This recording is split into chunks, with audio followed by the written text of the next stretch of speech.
My wife's been shot, and there's a guy in my house, and I shot him. Is she too? I hope she's dead.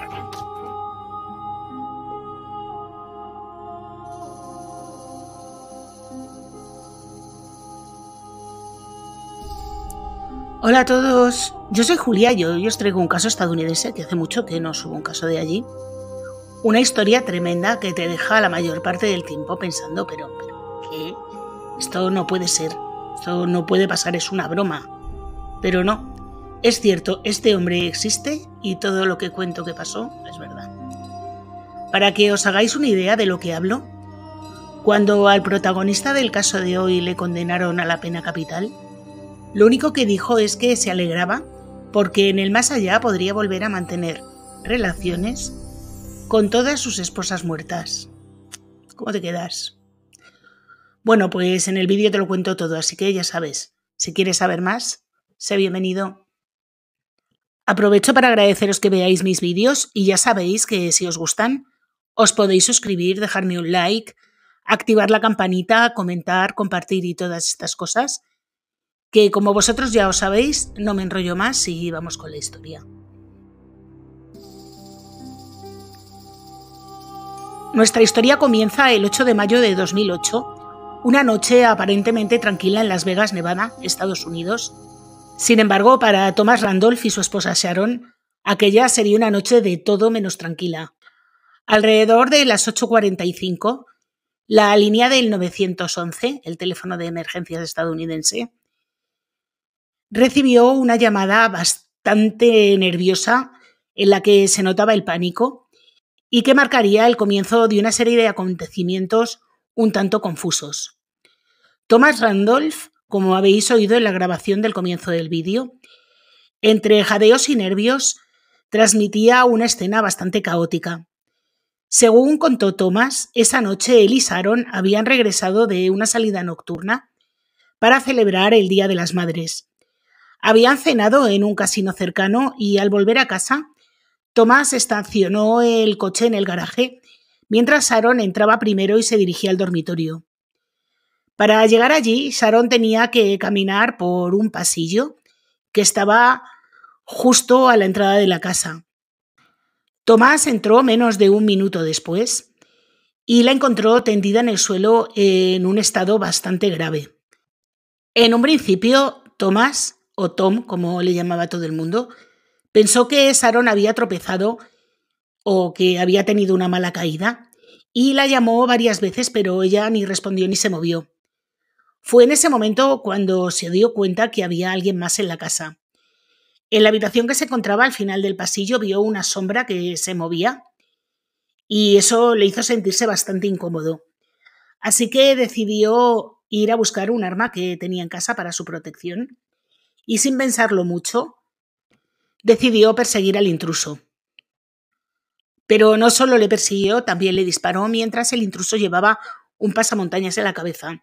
Tom contó que el hombre no cayó de inmediato, sino que, tambaleante, logró alcanzar el garaje. Cuando el hombre cayó, Tom le disparó 2 veces en la cabeza. Una vez que hizo todo esto, en un estado bastante alterado, llamó al 911 y comenzó a relatar la escena. En un momento dado, Tom le dijo al operador que conocía al hombre al que había disparado. Dijo que se llamaba Michael Miller, al que todos conocían como Mike. Al parecer, el hombre había estado trabajando en la casa como manitas durante algunos meses, y así fue como fueron cogiendo confianza. Pero aquella noche Michael Miller, según Tom, había irrumpido en su hogar con la intención de robar y en el forcejeo posterior no había tenido más remedio que disparar. Mientras, en el pasillo, Sharon estaba gravemente herida. A pesar de que Tom le dijo a los equipos de emergencia que se dieran prisa porque veía a Sharon bastante mal, cuando los equipos médicos llegaron, que llegaron muy rápido, no pudieron hacer nada ni por ella ni por Mike. En la casa se podían ver cajones abiertos, objetos dispersos por todas partes, lo que sugería un intento de robo que había salido mal. La versión oficial parecía muy sencilla. Mike conocía la casa y a sus propietarios, sabía que se habían ido esa noche, entró con intención de robar y la sorpresa fue cuando le pillaron, cuando estaba en la casa. Fue entonces cuando Mike disparó a Sharon y Tom disparó a Mike en defensa propia, según él mismo. Una noche muy muy trágica para un matrimonio que apenas comenzaba su vida en común.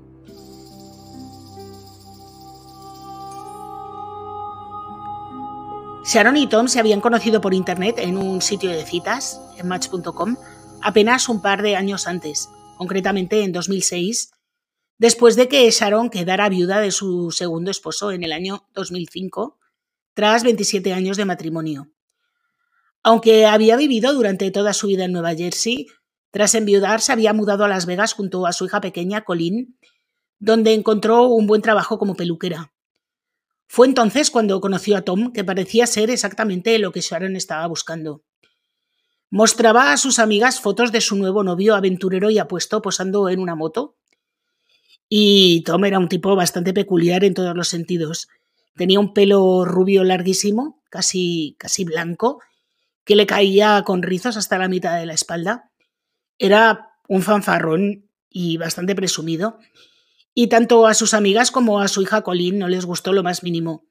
Pero a Sharon le dio exactamente lo mismo. Junto a Tom, Sharon se sentía que estaba viviendo una película.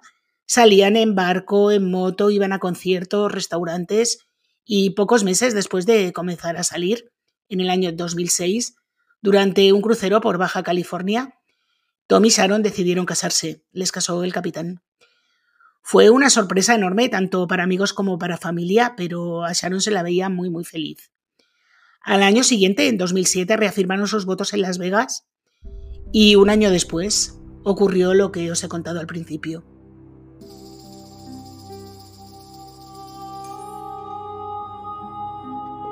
La policía comenzó la investigación inmediatamente y lo primero que hicieron, claro, fue llamar a declarar a comisaría a Tom, quien repitió más o menos la versión que había dado al operador del 911.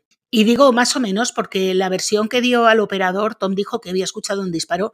Sin embargo, a la policía le dijo que no había escuchado nada porque estaba bastante sordo. Era una contradicción que realmente no podía ignorarse, pero la policía pensó que quizá se debía a que estaba todavía en estado de shock y tenía los recuerdos un poco distorsionados. Así que la policía decidió que lo mejor que podían hacer era hacer una reconstrucción de los hechos una semana después, cuando Tom se hubiera calmado, una reconstrucción que grabarían paso a paso con todos los detalles para entender qué había ocurrido exactamente aquella noche. En la reconstrucción, según Tom, él y Sharon llegaron a casa, ella entró primero desde el garaje, él cerró la puerta del garaje y la siguió, y entonces la encontró boca abajo en el suelo del pasillo. La llamó por su nombre y notó que lo que describió como una sombra que se movía en el dormitorio, un poco más allá de donde estaba Sharon. Así que fue a la oficina, cogió el arma y cuando regresó vio a un hombre con una máscara pasar corriendo delante de él y fue entonces cuando le disparó. El hombre salió corriendo y llegó hasta el garaje, pero allí cayó y Tom decidió rematarle. Luego recorrió la casa para asegurarse que no hubiera nadie más y llamó al 911. Desde el 911 le dieron instrucciones para que intentara salvar a Sharon. Sin embargo, la policía notó unas cuantas inconsistencias en su relato. En primer lugar, lo que os he contado de que oyó o no oyó. Luego que los casquillos no estaban donde se supone que tenían que estar si todo hubiera ocurrido, como dijo él.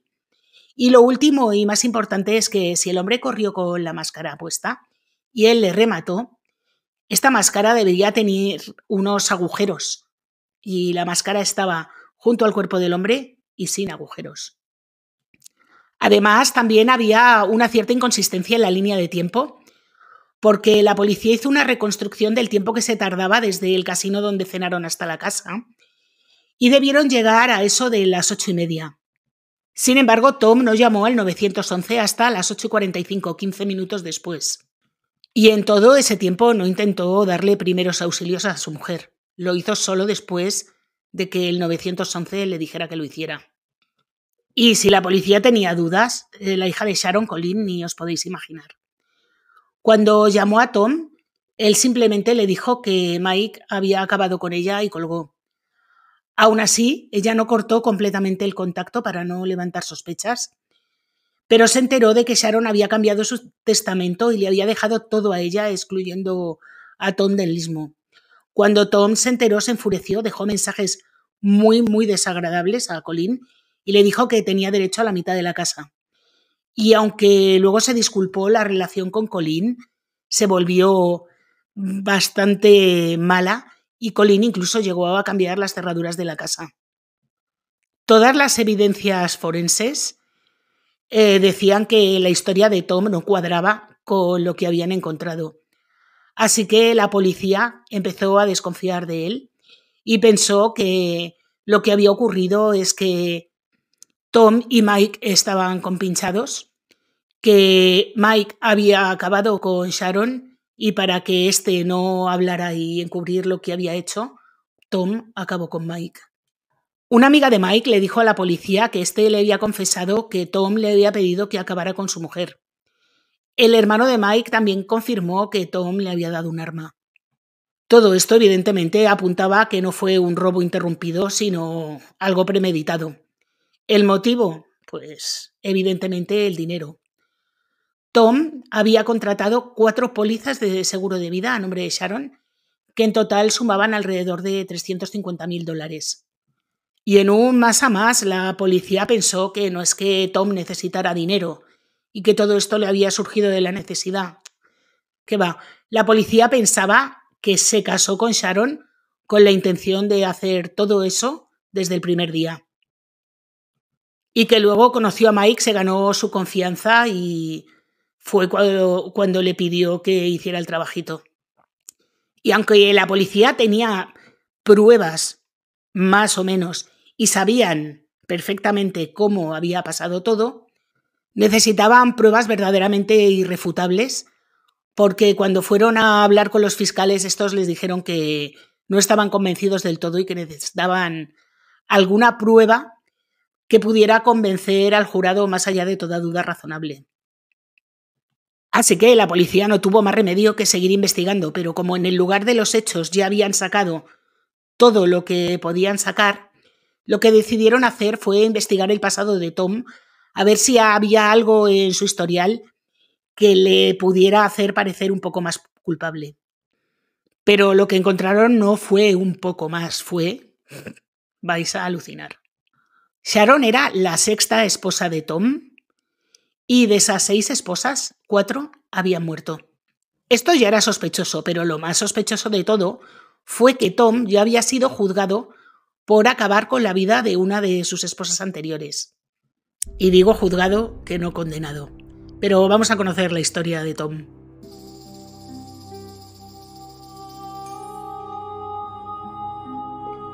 Thomas Randolph nació en 1955 en una zona agrícola llamada Fairfield, en Illinois, en el seno de una familia bastante tradicional. Su padre era militar y su madre contable, y desde pequeño estuvo muy unido a su madre. Conoció a su primera esposa, Katy, en el año 1975 en Utah, estado al que se mudó con su familia en la adolescencia. Katy tenía solo 18 años el día de su boda y Tom 20. Se casó embarazada y tuvieron 2 hijos juntos, un niño y una niña. Sin embargo, poco después de casarse, Katy notó que Tom estaba cambiando. El hombre carismático con el que se casó se volvió un obsesivo del control.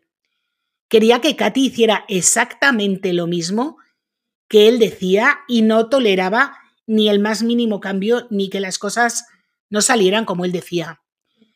Katy contó a los investigadores que una vez Tom le lanzó un tazón contra la pared porque le había puesto un café y él lo quería sin azúcar.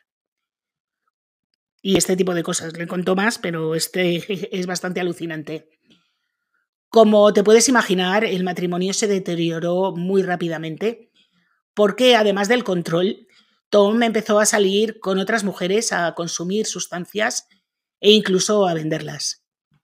Y aunque no era físicamente violento, sí que dice que la intimidaba mucho y Katy llegó incluso a tenerle miedo. Así que se divorciaron en el año 1983 y Katy se casó con un antiguo amigo de Tom llamado Steve, quien le contó a los detectives que Tom le había preguntado más de una vez si acabaría con alguien si supiera que no le iban a pillar. Steve sintió que Tom le estaba insinuando algo, pero nunca llegó a ser claro del todo. Este matrimonio le sentó fatal a Tom y su amistad con Steve terminó el mismo día que se formalizó el divorcio. El mismo día que se firmaron los papeles del divorcio, Tom se casó con su segunda esposa, Becky, que era una mujer bastante alegre y jovial, muy unida a su familia, especialmente a sus primos. Al igual que pasó con Katy, al principio del matrimonio todo era risas y felicidad, pero pronto comenzaron los mismos problemas que con Katy. Tom empezó a consumir sustancias, que yo más bien que empezar pienso que no las había dejado nunca, pero esta vez arrastró a Becky a ellas también.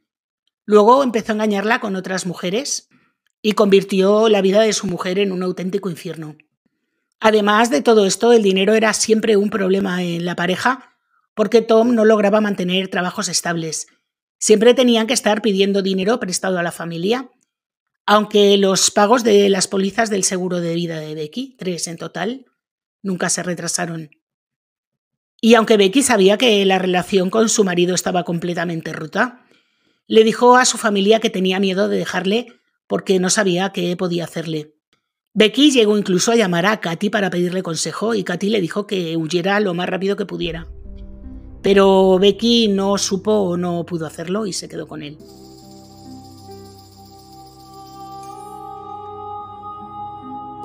No mucho tiempo después de esto, el 7 de noviembre de 1986, Becky fue encontrada en su cama, sin vida, cuando solo tenía 29 años. La policía encontró una nota y un arma en su mano, sosteniéndola de una manera que no tenía mucho sentido. Al principio, la policía pensó que había sido algo voluntario, pero tras investigar un poco las pruebas que habían recogido los forenses, la policía tenía dudas y llamó a Tom a la comisaría. Tom aseguró que él no había estado allí, pero a pesar de eso tampoco tenía pruebas irrefutables de lo que decía, así que la policía quería volver a la escena para ver si podían hacer una reconstrucción. Y su sorpresa fue mayúscula cuando llegaron a la casa y se la encontraron completamente cambiada. Tom había limpiado la habitación a fondo, había comprado una alfombra nueva, había pintado las paredes y cambiado los muebles de sitio. Así que cualquier evidencia que pudiera haber allí se había perdido. Así que Tom cobró $500,000 del seguro de vida de Becky. Y así fueron pasando los años con Tom living la vida loca con el dinero del seguro de vida de Becky, hasta que un detective de Utah que nunca se había creído la versión oficial logró dar con una mujer que le contó una historia muy, muy interesante. Esta mujer estaba casada con un hombre que se llamaba Eric Tarantino, que en aquella época había sido amigo y trabajador de Tom. Al parecer, esta mujer contó que Tom era bastante intimidante y que le había pedido que acabara con Becky por él. Según esta mujer, y según lo que le había contado su marido, Tom le había intimidado e incluso le había amenazado para que lo hiciera. Eric cogió tantísimo miedo que terminó huyendo. La policía logró dar con Eric, que les contó que sí, que durante un tiempo estaba tan sumamente muerto de miedo que incluso llegó a ensayar cómo hacer las cosas, pero que en el último momento se arrepintió, cogió un vuelo y desapareció. Así que, con este testimonio, Tom fue arrestado 2 años después de que Becky muriera. La familia de Becky estaba contentísima porque pensaban que por fin se iba a hacer justicia. Además, la policía estaba convencida de que este testigo iba a ser clave y que les iba a ayudar a condenarle. Y de que Eric iba a servir para ello, estaba convencida la policía, la familia y hasta Tom, que mientras estaba en la cárcel a la espera de juicio, planeó acabar con su vida para que no pudiera asistir y declarar, claro. Para ello decidió contratar a su compañero de celda, pero lo que Tom no sabía es que su compañero de celda era un policía encubierto que, por supuesto, le denunció. Inexplicablemente, esto no sirvió para que fuera condenado, ya que el jurado declaró no culpable a Tom de lo que le había ocurrido a Becky. La causa se llevó en 2 juicios separados. El jurado no se enteró de las manipulaciones de Tom para acabar con la vida de Eric. Así que finalmente el jurado que se creyó la versión de Tom dejó las cosas como estaban. Por lo que sí fue condenado fue por el intento de acabar con Eric y por ello recibió 5 años de cárcel. Al salir de prisión demandó al departamento de policía y al de prisiones y llegó a un acuerdo económico, así que, libre y con más dinero, decidió volver a vivir la vida loca.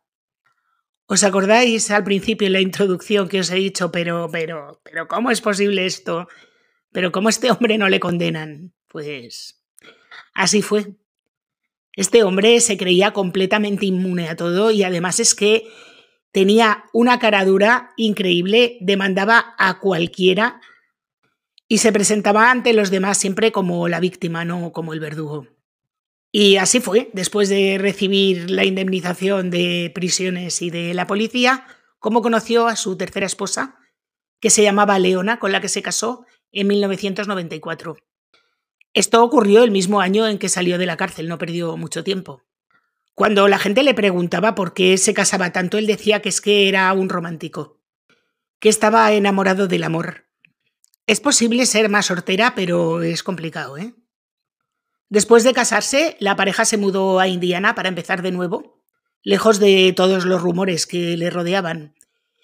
Leona y Tom estuvieron casados menos de un año, concretamente 11 meses antes del divorcio, y aunque es bastante complicado encontrar información sobre Leona y no se sabe mucho sobre esta relación, yo creo que basándonos en su conducta con los 2 matrimonios anteriores, Tom debió pasar un par de meses así enamorado del amor y luego le debió dar una vida estupenda a la pobre, amenazas, cuernos y demás, y ella decidió dejarle. Pero repito que no hay información, ¿eh? Esto es de mi cosecha. Y además Leona murió de cáncer alrededor de una década después del divorcio, así que no queda ni testimonio de lo que ella nos pueda decir. Alrededor de la fecha del divorcio, Tom conoció a su cuarta esposa, Gaina Allman. La pareja se conoció a través de un anuncio en el periódico y pronto Tom encandiló a Gaina, al igual que había hecho con Katy, con Becky y con Leona. Se casaron, se establecieron en Indiana y muy poco tiempo después Tom fue arrestado por involucrarse en una pelea en el bar donde hubo gente herida. Cuando le detuvieron comenzaron a saltar las lucecitas rojas en la comisaría con todos los antecedentes que tenía este hombre. Y mientras estaba detenido, los investigadores fueron a hablar con su cuarta mujer, con Gaina, para preguntarle si Tom había contratado para ella una póliza de seguro de vida.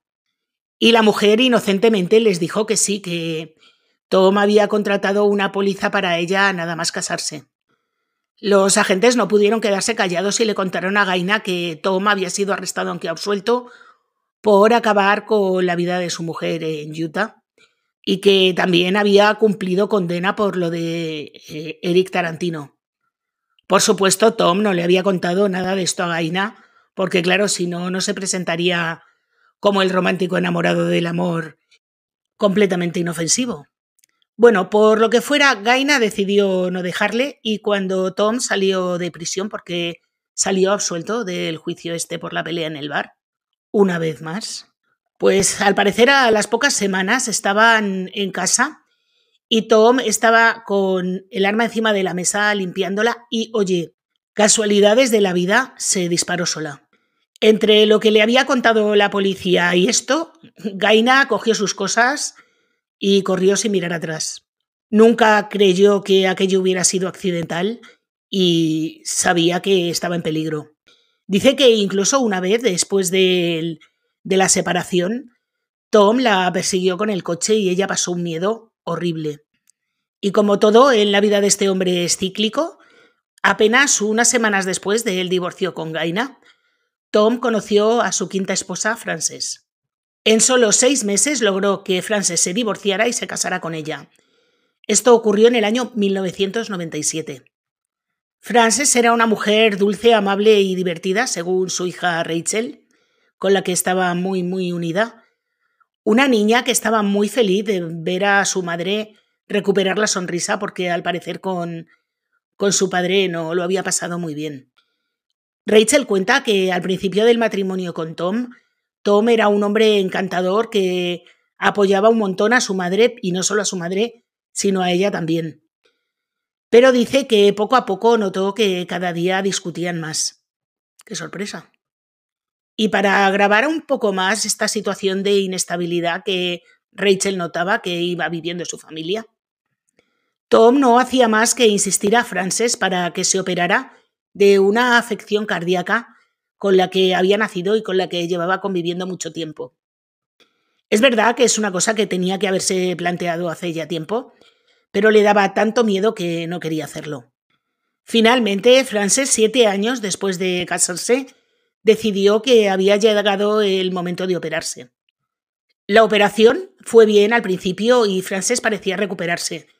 Estaba débil, pero mejoraba, comía y hablaba. Pero una noche, mientras Rachel y Tom estaban en el hospital, Tom le pidió a Rachel que saliera para hablar a solas con su mujer. Rachel accedió y solo 45 minutos después, Tom salió y le dijo a Rachel que su madre acababa de morir. Aparentemente, Tom estaba muy afectado, lloró con la niña y estaba destrozado por haber perdido a su mujer. Otra más.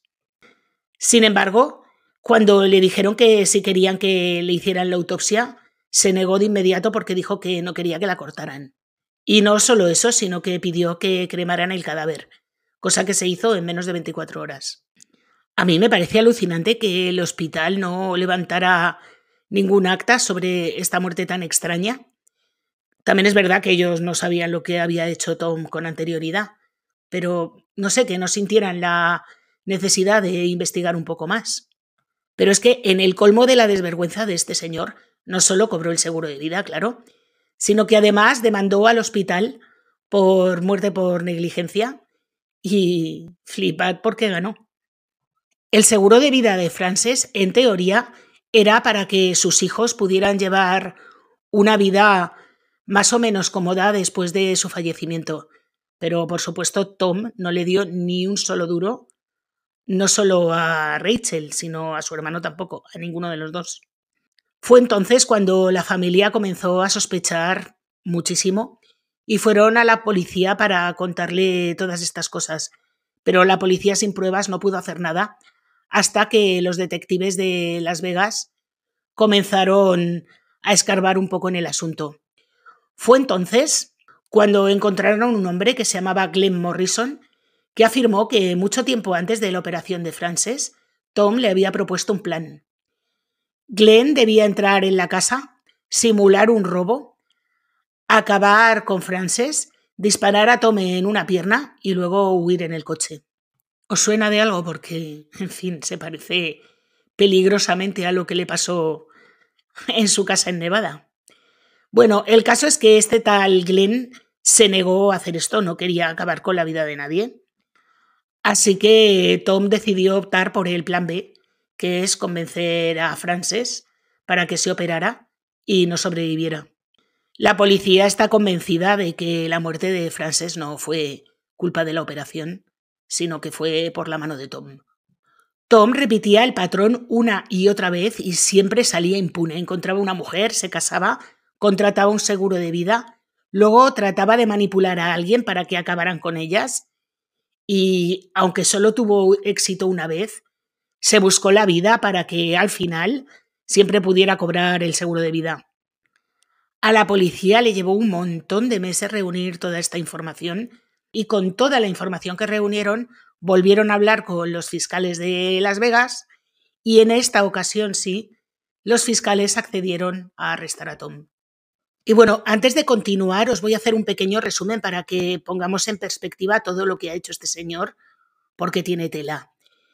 Se casó con su primera mujer con 20 años y después de una década más o menos de matrimonio, la mujer se divorció de él y el mismo día que se firmaba el divorcio, Tom se casó con otra mujer llamada Becky. Con esta mujer no estuvo mucho tiempo casado porque esta mujer decidió quitarse de en medio ella misma. Según dijeron los tribunales, aunque la policía nunca ha tenido esto claro, e incluso tuvo un juicio del que salió absuelto. Además de ganar el juicio, demandó a la policía y a la prisión y cobró una buena indemnización. Una vez que esta mujer falleció, él cobró un seguro de vida de $500,000. Para que os hagáis una idea de la cantidad de dinero que recibió, he metido estos $500,000 en la calculadora de inflación y a día de hoy equivaldrían a $1,500,000. Muy poco tiempo después se casó con otra mujer llamada Leona, con la que tuvo un matrimonio que duró menos de un año. Esta mujer se divorció de él y al parecer nunca se volvieron a ver. De esta mujer no se sabe nada porque además falleció hace bastante tiempo de un cáncer. Nada más divorciarse de Leona, se casó con Gaina, su cuarta mujer, una mujer que salió huyendo porque le tenía terror después de que casi acabara con ella mientras limpiaba un arma. Una de las primeras cosas que hizo cuando se casó con Gaina fue hacerle un seguro de vida. Este negocio no le salió muy bien porque no le dio tiempo, pero 6 meses después conoció a Frances, una mujer que según él era la mujer perfecta, una mujer que tenía una grave afección en el corazón, y después de intentar contratar a un hombre llamado Glenn para que acabara con ella, como esto no le salió bien, pues decidió convencerla para que se operara del corazón con la idea de que no iba a salir de aquello. Milagrosamente, Frances sobrevivió, pero solo el tiempo suficiente para acabar falleciendo en los brazos de Tom, muy sospechosamente porque la mujer se estaba recuperando bastante bien. Por supuesto, Frances tenía seguros de vida que cobró, pero lo peor de todo es que demandó al hospital y ganó. Así que Tom acumuló una pequeña fortuna a base de indemnizaciones y de seguros de vida. Y como con esta fortuna no tuvo suficiente, pues muy poco tiempo después se casó con Sharon con el resultado que todos conocemos.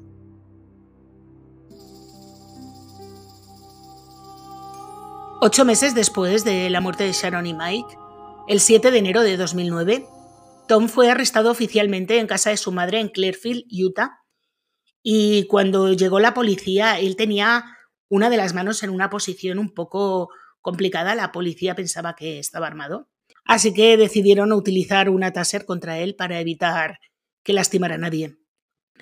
Tom se hizo el hombre desvalido, dijo que no podía andar, que aquello era un abuso, que estaba fatal, que tenía una enfermedad. Bueno, ya sabéis, se hizo la víctima todo lo que pudo, pero posteriormente se le ve andar perfectamente, o sea que era todo un invento suyo. Por supuesto, Tom estaba convencido de que se iba a librar una vez más, como se había librado todas las veces anteriores. El hombre seguía estando súper happy, incluso a algunos periodistas le llegó a decir que estaba muy emocionado de que pidieran para él la pena capital porque su caso lo merecía. Yo no sé si es que era tonto, un fanfarrón, un bocazas, es que no logro entender la personalidad de este individuo, de verdad. Por supuesto, Tom, como buen fanfarrón que era, intentó contratar a los mejores abogados que encontró. Incluso su primer abogado fue uno de los que llevó el caso de O.J. Simpson, un hombre que se llamaba Gabe Grasso. 4 meses duró este hombre llevando la defensa legal de Tom, al que luego, por supuesto, no puso a parir, pero yo estoy completamente convencida de que este hombre pensaba que Tom era bastante insoportable. De hecho, este hombre lo que sí contó es que Tom le decía lo que tenía que decir, cómo tenía que actuar, dónde tenía que investigar, porque él estaba completamente convencido de que una vez más iba a salir libre completamente. La explicación oficial por la cual este hombre dejó de defender a Tom fue que Tom ya no tenía dinero. Yo no entiendo cómo es posible que se gastara tal pastizal con todo lo que le había sacado a la policía, a la cárcel, a los seguros de vida, las viviendas de sus exmujeres, bueno, en fin, toda la pasta que había logrado reunir, pues al parecer ya no le quedaba nada. Y con todo este lío de los nuevos abogados, lo único que ocurrió es que el juicio se retrasó un montón. Antes de que comenzara el juicio en sí, hubo una batalla legal bastante fuerte entre los abogados defensores y los fiscales, porque unos querían incluir los datos de lo que había ocurrido con Becky y, por supuesto, los defensores se negaban a que estos datos se incluyeran. La jueza que llevaba el caso decidió permitirlo finalmente, lo cual supuso un durísimo golpe para Tom y para sus abogados, a los que terminó despidiendo nuevamente. Y por supuesto esto provocó otro nuevo retraso. Y como este hombre además no podía quedarse callado, aunque su nuevo equipo de abogados le dijo que no lo hiciera, pues él, que se sentía una diva, decidió dar una entrevista, cámara incluida, a un programa de televisión. En este programa habló sobre su primer matrimonio con Katy y asumió toda la responsabilidad de lo mal que había salido por primera vez. Admitió que en aquella época tomaba demasiadas sustancias. Sobre Becky dijo que era la esposa perfecta, lo que pasa que estaba muy deprimida y que estaba harto de oírla, que quería quitarse de en medio y que pli, y que no tuvo la culpa de absolutamente nada. De Leona dijo que era muy fiestera y sobre Gaina dijo que era una mentirosa y que el incidente en el que casi acaba con ella, que eso era mentira y que se lo había inventado ella. También dijo que con Frances se llevaba súper bien, que era una mujer maravillosa y que todo eran casualidades que estaban intentando difamarle y acabar con él. Y sobre Sharon, bueno, se deshizo en elogios, que estaba hecho polvo todavía por lo que había pasado. Y mientras todo esto pasaba, un lío legal tras otro, entrevistas, este hombre estaba siempre en los periódicos, no podías estarse calladito. Bueno, el caso es que cambió no sé cuántas mil veces de abogados, de modo que retrasó el juicio hasta el año 2017, 8 años después de que le arrestaran. Los familiares de Sharon estaban convencidos de que todo esto lo hacía aposta para seguir ganando tiempo, para seguir recabando pruebas e intentar controlar el proceso. El juicio, que como os digo comenzó en verano de 2017, estuvo marcado por una gran complejidad. A lo largo de una década de investigación, las autoridades habían reunido un montón de pruebas y finalmente Tom se enfrentaba a un cargo de asesinato y a la posibilidad de que le condenaran a la pena capital. Y aunque el juicio se centraba en Sharon, como os he dicho antes, la jueza permitió que se hablara tanto de Becky como de Frances, porque lo que pasó, según la fiscalía, establecía un patrón de comportamiento. Entre los testigos que pasaron por el tribunal estaban las exesposas de Tom, que aún quedaban vivas, amigos cercanos, vecinos e incluso la hija de Sharon, Colleen, quienes proporcionaron detalles escalofriantes sobre todo lo que hacía Tom. Y tras escuchar todas las evidencias, el jurado deliberó solamente durante 2 días antes de llegar al veredicto de culpabilidad. Y finalmente, el 5 de julio de 2017, fue condenado a la pena capital. Parecía que por fin, a los 62 años, después de 3 décadas sembrando el terror en todos sus matrimonios, por fin parecía que se iba a hacer justicia. Pero digo parecía porque, por supuesto, Tom no se quedó quieto. Nada más terminar su juicio y conocer el veredicto, se inició un proceso de apelación que al final no resultó ser una apelación, sino una anulación del primer juicio, porque un jurado consideró que no era justo que se hubiera nombrado durante las vistas todo lo que había ocurrido con Becky. Así que en agosto de 2023 comenzó un nuevo juicio. Este juicio en realidad fue bastante desfavorable para Tom porque la fiscalía logró encontrar nuevos testigos, uno de ellos una mujer llamada Elizabeth, con la que Tom mantenía una relación paralela a la que mantenía con Sharon. Tom llegó a pedirle a Elizabeth que contratara un seguro de vida, sorpresa, y le dijo que estaba a punto de divorciarse de Sharon. Por si el patrón de comportamiento no había quedado claro, ya con esto fue como el mazazo definitivo. Después de 10 días de juicio, el jurado deliberó durante solo 2 y el veredicto fue nuevamente de culpabilidad. Sin embargo, debido a la edad de Tom, que ya tenía 68 años, los fiscales decidieron no buscar la pena capital y en lugar de eso, el 24 de abril de 2024, el jurado le sentenció a cadena perpetua sin posibilidad de libertad condicional. Y bueno, ahí sigue Tom, en prisión de momento, no sé si mucho tiempo, pero ahí sigue. Creo que está preparando una nueva apelación, pero este juicio desde luego no ha salido y no creo que se vaya a librar. Y bueno, hasta aquí el caso de hoy.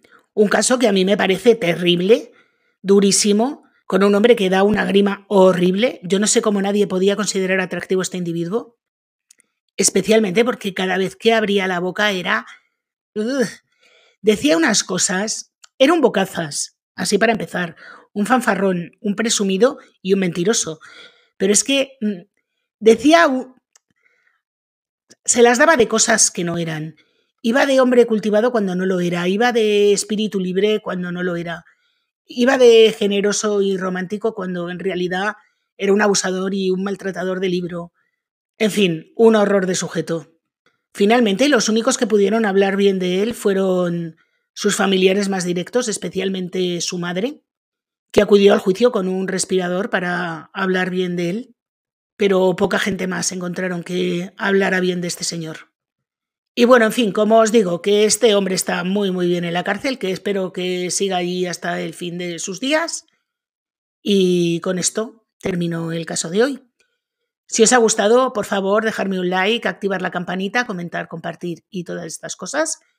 Y como subo vídeo todos los viernes, hasta la semana que viene.